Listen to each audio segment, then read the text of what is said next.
ടിങ്കു മക്കളെ അത് പന്തല്ലടാ, നമ്മള് പൈസ ഇടാനായിട്ട് മേടിച്ചല്ലേ, പന്തല്ല.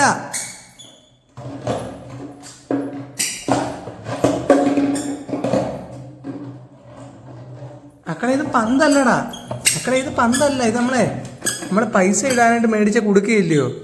ഇത് പന്തല്ല മക്കളെ, ഇത് പന്തല്ല, ഇത് പന്തല്ല.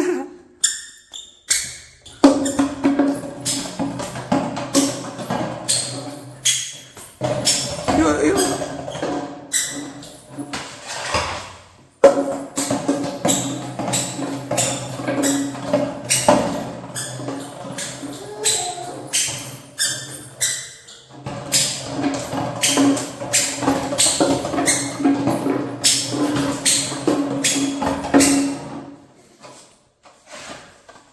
മക്കളെ ഒരു ഫുട്ബോൾ താരമാകട്ടെ. അതാണോ ഇഷ്ടം? ആണോടാ പന്ത് കളിക്കുന്നതാണോ ഇഷ്ടം?